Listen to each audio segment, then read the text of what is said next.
सुंदरवन के जंगल में टुनटुनी नाम की एक चिड़िया अपनी 7 बेटियों के साथ रहती थी। टुनटुनी चिड़िया का पति कालू कौवा मजदूरी का काम किया करता था, लेकिन एक रोज उस पर कुछ शिकारी पक्षी हमला कर देते हैं, जिस वजह से उसकी मौत हो जाती है। अपने पति की मौत के बाद घर की और अपनी 7 बेटियों की जिम्मेदारी अकेली टुनटुनी चिड़िया के कंधों पर आ गई।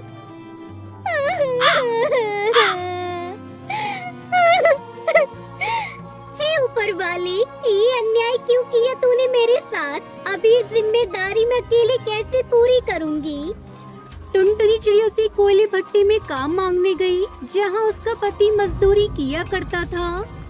आगे बढ़ने से पहले एक माँ के बिना घर चलाना कितना मुश्किल होता है, जो दिन रात अपने परिवार और बच्चों के लिए काम करती है। तो आज उस प्यारी सी माँ के लिए एक लाइक और एक सब्सक्राइब जरूर कर देना, और साथ ही अपनी प्यारी सी माँ के लिए कमेंट में ये इमोजी जरूर सेंड कर देना।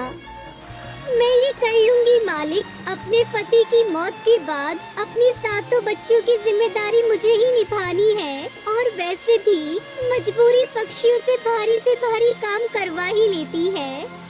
अच्छा ठीक है, फिर कल से काम पर आ जाना, लेकिन हाँ, पगार हमेशा काम होने के बाद ही मिलेगी। ठीक है मालिक। काम बड़ी ही मेहनत का था। सारा दिन कटी हुई लकड़ी ढोने से टुनटुनी का शरीर कमजोर हो गया था। कालू कौवे की मौत के बाद टुनटुनी चिड़िया की सबसे बड़ी बेटी पिंकी और सुनहरी की पढ़ाई छूट गई थी। बेटा, मैं चाहती हूँ कि तुम दोनों अपनी पढ़ाई जारी रखो। वैसे भी तुम्हारी बहनें अभी छोटी हैं, तब तक तुम दोनों मन लगाकर पढ़ाई करो। माँ, पढ़ना तो हम भी चाहते हैं, लेकिन हमारे खाने का गुजारा तो बड़ी मुश्किल से चल पाता है। फिर स्कूल की फीस कैसे भरेंगे? टुनटुनी चिड़िया हर रोज काम पर जाती थी। एक दिन शाम को जब उसका काम खत्म हो गया तो वो अपने मालिक से बोली, मालिक, मेरा काम खत्म हो गया है, क्या मैं घर जाऊँ? काफी देर हो गई है, बच्चे राह देखते होंगे। टुनटुनी, तुझे तो हमेशा ही घर जल्दी जाने की पड़ी रहती है। मुझे अपने यहाँ काम करने वाले लोग चाहिए। जब सारे पक्षी जाएंगे तभी तुम भी जाना। जी मालिक। मालिक हमेशा उसका अपमान करता था और समय पर पैसे भी नहीं देता था। मालिक, काम खत्म हो गया है, अब आज के पैसे दे दीजिए। पैसे खत्म हो गए हैं, घर में भोजन भी नहीं है। आज पैसे खत्म हो गए, कल ले लेना। एक दिन टुनटुनी चिड़िया की तबीयत बिल्कुल ठीक नहीं थी और उस दिन उसकी काम पर जाने की हिम्मत नहीं थी। लेकिन ये सोचकर कि अगर काम पर नहीं गई तो आज भी मजदूरी नहीं मिलेगी और फिर चूल्हा कैसे जलेगा, ऐसा सोचकर टुनटुनी चिड़िया उठी और अपने काम पर निकल गई। लेकिन उस दिन तबीयत खराब होने के कारण और तेज धूप में काम करने से उसे चक्कर आ जाते हैं और सारी लकड़ियाँ उसके ऊपर गिर जाती हैं। उसके पैर से काफी खून बहने लगता है। उसकी चीख सुनकर वहाँ बाकी सब मजदूर पक्षी आ जाते हैं। अरे इसके तो चोट लग गई है भैया। अरे इसके पैर से तो काफी खून आ रहा है। मेरी सारी लकड़ियाँ बर्बाद कर दी तूने। मैंने तुझे कहा था ना, ये तेरे बस की बात नहीं है।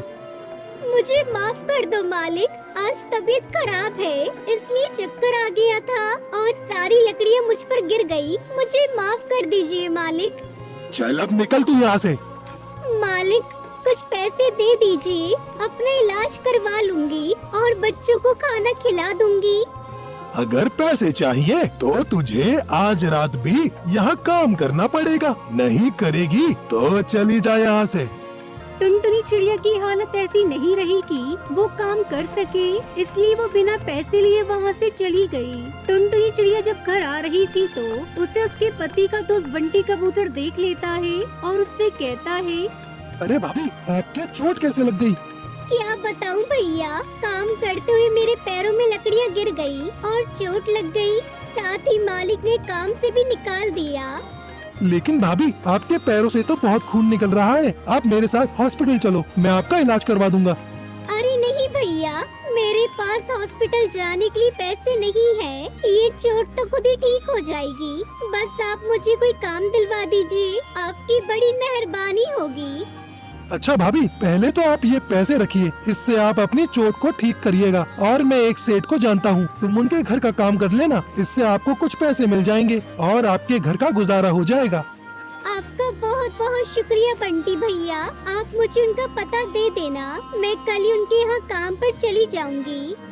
अगली सुबह से ही टुनटुनी चिड़िया कड़कनाथ सेठ के घर काम करने लगती है। ऐसे ही कुछ दिन बीत जाते हैं। टुनटुनी चिड़िया की दोनों बड़ी बेटियां जब टुनटुनी को ऐसे मेहनत करके देखती हैं तो वो आपस में बातें करते हुए कहती हैं, पिंकी दीदी, हमें लगता है हमें माँ की मदद करनी चाहिए। माँ बहुत थक जाती है ना। हाँ सुनहरी, हमें कुछ ऐसा करना होगा ताकि माँ को कोई काम ही न करना पड़े। दीदी, आप बड़ा पाव कितना अच्छा बनाती हैं। क्यों ना हम बड़ा पाव का ठेला लगाकर उसे बेचें? हाँ तू सही कह रही है, हमारे जो पैसे गुल्लक में जुड़े रखे हैं, हम उसी पैसों में से बड़ा पाव का सामान लाएंगे और कल से बड़ा पाव बेचेंगे। अब सुनहरी चिड़िया पिंकी चिड़िया बड़ा पाव का ठेला लगा लेती है। फिर जंगल के पक्षी उनका बड़ा पाव खाकर बहुत खुश होते हैं। अरे वाह बच्चों, तुमने तो बहुत अच्छे बड़ा पाव बनाए हैं। इस तरह उनके बनाए बड़ा पाव पूरे जंगल में मशहूर हो जाते हैं। अब पिंकी और सुनहरी शाम को जब पैसे लेकर टुनटुनी चिड़िया के पास जाती हैं तो वो टुनटुनी से कहती है, माँ ये देखो, हमने आज बड़ा पाव बेचे और कितने सारे पैसे भी आ गए। ये लो, अब आपको काम करने की कोई जरूरत नहीं है। अब हम बड़ा पाव बेचकर आपको पैसे देंगे। इस तरह टुनटुनी चिड़िया सातों बेटियां बड़ा पाव बेचकर अपना गुजारा करती है और खुशी खुशी अपना जीवन बिताती है।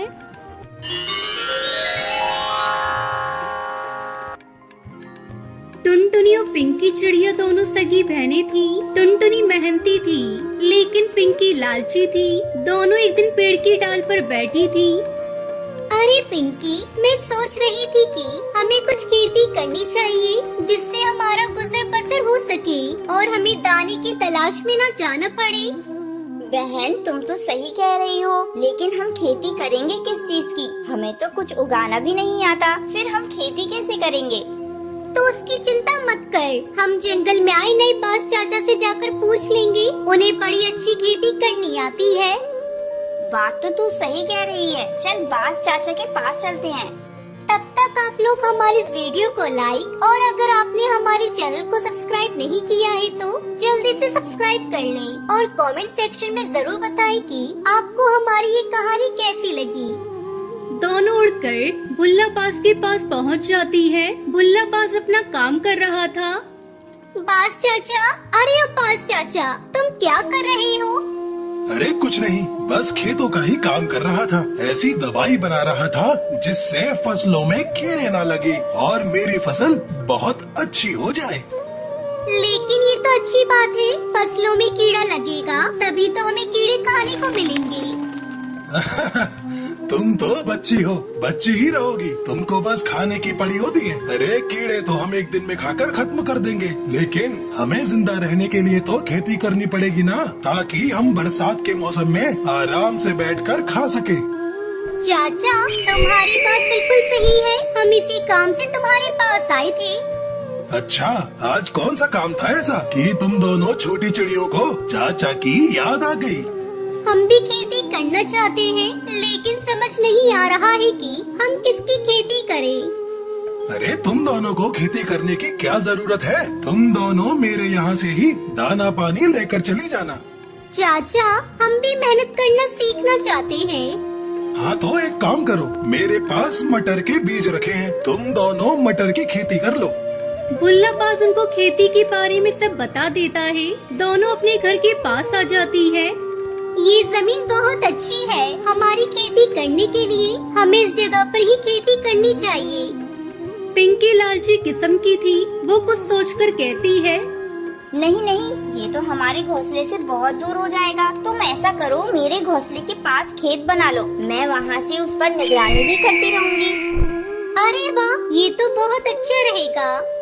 दोनों चिड़िया मेहनत से खेत बनाती है, उसमें मटर उगाती है और एक रात जोर से बारिश होती है जिससे खेत में मटर की फसल बहुत अच्छी आती है। पिंकी बहन, हमारी फसल तो बहुत अच्छी हो गई है, देखो कितने सारे मटर खेत में लगे हैं। अब हमें दाना चुगने इधर उधर नहीं जाना पड़ेगा, मटर के पकते ही हम मटर का बंटवारा कर लेंगे। तुम सही कह रही हो, मटर पकने पर हम मटर का बंटवारा कर लेंगे। दोनों चिड़िया रात में अपने अपने घोंसले में सोने जाती है। तब पिंकी सोचती है, अगर मटर का बंटवारा हुआ तो हमें बराबर बराबर मटर मिलेंगे। क्यों ना मैं ऐसा करूं कि टुनटुनी से छुपकर थोड़े से मटर पहले से ही अपने घोंसले में लाकर रख लूं। वो ये सोचकर खेत की तरफ जाती है और रात में मटर के कच्चे दाने उठाकर अपने घोंसले में रखने लगती है। रात भर वो यही करती रहती है। ऐसे उसके पास बहुत सारे मटर के दाने इकट्ठे हो जाते हैं। अगली सुबह, हे भगवान, ये हमारी खेत की फसल कौन बर्बाद कर गया है? ऐसा लग रहा है जैसे कोई मटर चुरा कर ले गया हो। बहन, होगा कोई कौवा चोर। चल तू इतनी उदास मत हो, जिसका नसीब का था वो ले गया। कुछ दिनों बाद दोनों चिड़िया खेत पर जाती है। अब मटर भी पक गए हैं, अब हमें बंटवारा कर लेना चाहिए। हाँ तो सही कह रही है।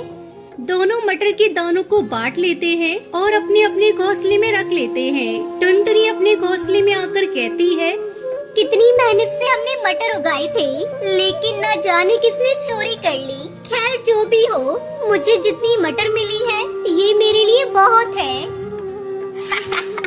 मैंने टुनटुनी को पागल बना दिया और उससे ज्यादा मटर हासिल कर ली। अब मुझे पूरे साल कुछ करने की जरूरत नहीं रहेगी। वो सो जाती है, लेकिन कुछ दिन बाद उसके हरे मटर के दाने खराब हो गए थे, जिस वजह से सूखे मटर भी खराब होने लगे थे। और देखते ही देखते सारे मटर के दाने खराब हो गए। तब वो बैठकर रोने लगी। टुनटुनी उसके पास आई। अरे पिंकी बहन, क्या हुआ? तू रो क्यों रही है? बहन, मेरे सारे मटर के दाने खराब हो गए हैं। लेकिन मेरे मटर के दाने तो बिल्कुल सही हैं। तेरे मटर के दानों को क्या हुआ? मैंने लालच में आकर उस रात हरी मटर के हरे दाने चुरा कर रख लिए थे। ठीक से पक्के ना होने की वजह से वो मटर के दाने खराब होने लगे और उन्होंने बाद में सूखी मटर के दानों को भी खराब कर दिया। मेरा लालच मेरे किसी काम नहीं आया। मैं भूखी मर जाऊंगी। एक भी मटर का दाना नहीं बचा। तुझे अपनी गलती का एहसास तो हुआ, और हाँ, लालच करना बिल्कुल भी सही बात नहीं है। तो चिंता मत कर, मेरे मटर के दानों में से आधे मटर तू ले ले। बहन, मैंने तेरे साथ धोखा किया, फिर भी तूने मेरी इतनी मदद की, इसके लिए बहुत बहुत धन्यवाद। कोई बात नहीं, कम से कम तेरे लालच की आदत तो दूर हो गई। हम फिर से खेती कर लेंगे। और दोनों चिड़िया हंसते हंसते गले लग जाती है।